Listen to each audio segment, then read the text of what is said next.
Social media comes with its fair share of struggles. Am I right? I know you've been there, I've been there, and today I am focusing on the top 3 struggles I see almost every single day, and I'm sharing the quick fix you have been waiting for. Are you ready to dive in? I know I am. Episode 259 starts right now.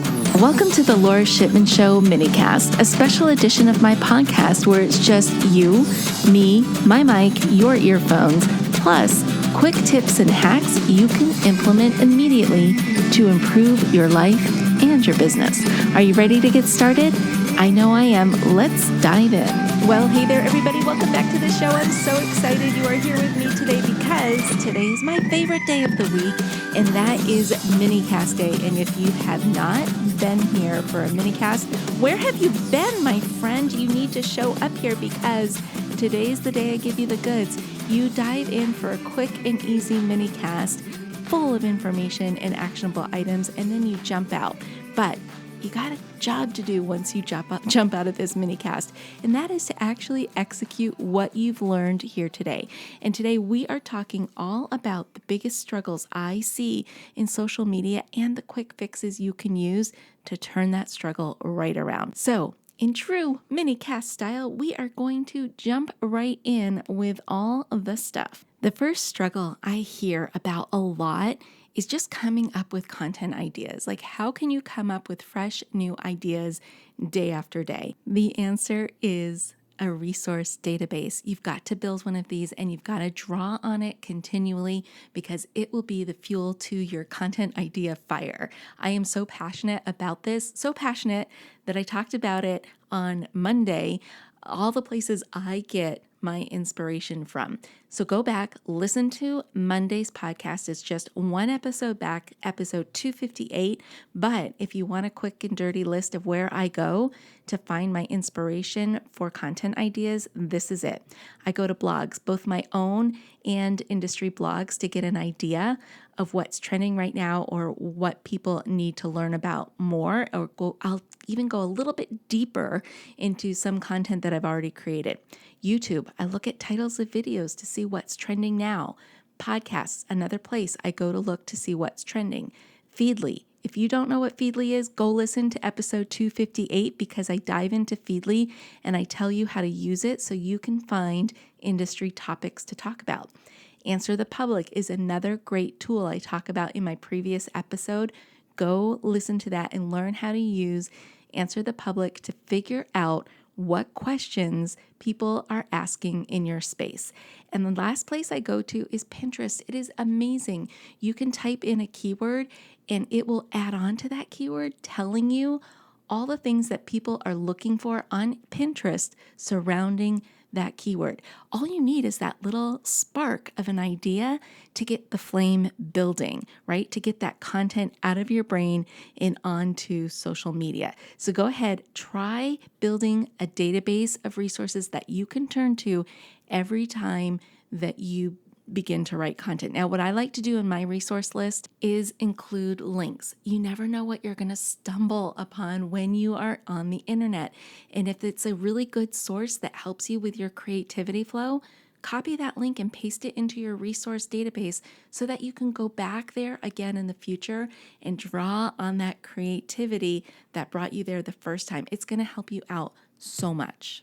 Did you hear that? I actually slapped the table. I was so emphatic about it helping you out so much. It's true. This resource list is a gold mine, and it's something that's going to help your brain stay in creative mode. Okay, the next top struggle I see is engagement. How to get more engagement on your posts. We've all been there. Raise your hand if you have put a post out on social media thinking this is it, this is the holy grail of posts, and you are going to get so much engagement on this post because, hey, this content can't fail, but it does fail. And you're sitting there scratching your head. Why didn't it work? How can I get more engagement? The fix is in the way you frame your post.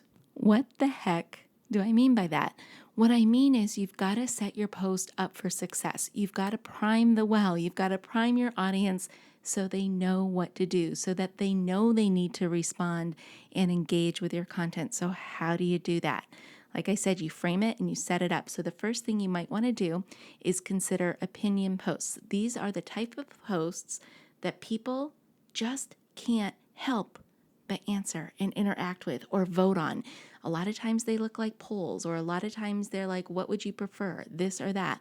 Or can you give me some advice on this? How would you handle this situation? Here's the thing with opinion posts, they're kind of like noses. Everybody has a nose, everybody's got an opinion, and they can't wait to sometimes share it, especially when they're asked to. So that's the first thing you need to do is think about how you can really engage your audience. The next thing you can do is play a game with your audience. I do this every once in a while. I love doing this on Fridays. I will play some sort of a trivia game, something that relates well or aligns well with my niche. It's a lot of fun to do this, and you get to know your audience better when you play games with them. Because remember this about social media. Social media is an escape for a lot of people. So make it worth their while. Make them want to escape to your account because you're always doing something different and fun. Controversy is another great way to get the conversation started in social media comments. When you post something that is polarizing or that people just can't help to talk about, it's a great way to increase your engagement. A lot of times, here's another thing I'll do is make sure I have a really strong call to action or CTA.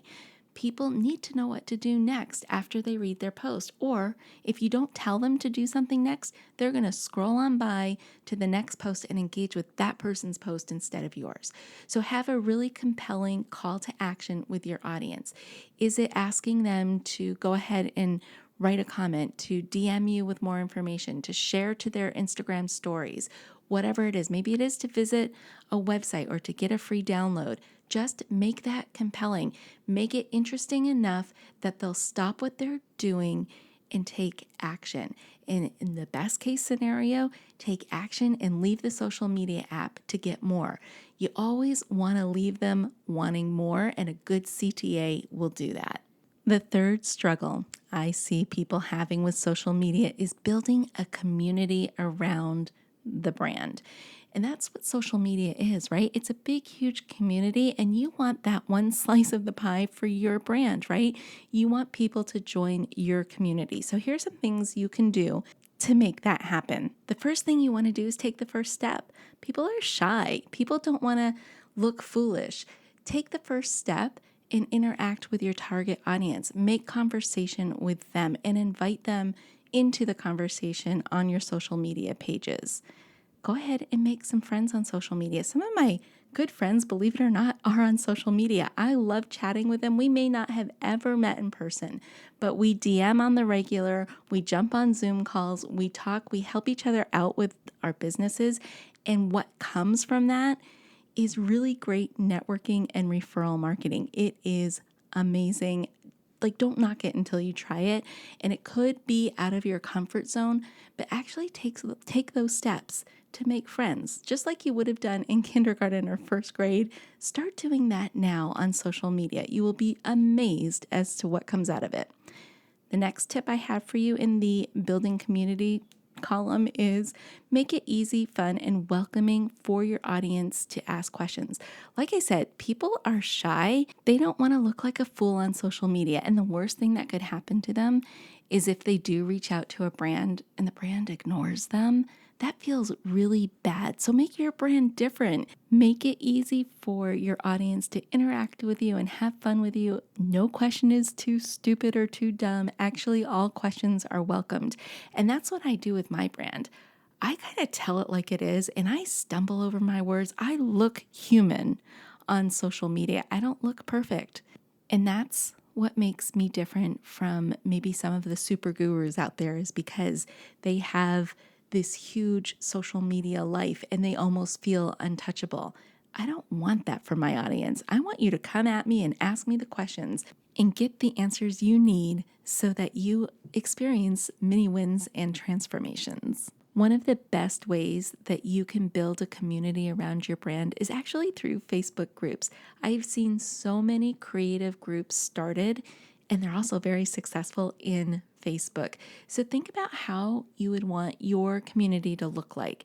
Is it where people can freely come in and ask all sorts of questions and get the answers they want? Is it going to be a networking situation? Is it going to be an educational group where people come in maybe once a week and learn in-depth information on a certain topic? Any way you decide to design your Facebook group is going to build the culture and the community around your brand that you've been looking for. Okay, my friends, so that does it for this episode. Those were my top 3 struggles I see people have with social media, and they are coming up with content ideas, how to get more engagement, and how to build a community around your brand. So you have a job to do now, and that is to jump out of this podcast and put one or all 3 of those struggles and their quick fixes to work and see how it transforms your business and your social media campaigns. All right, well, that does it for this episode. I hope you enjoyed it. And until next time, you know what to do. Stay safe, stay healthy, but most of all, stay social.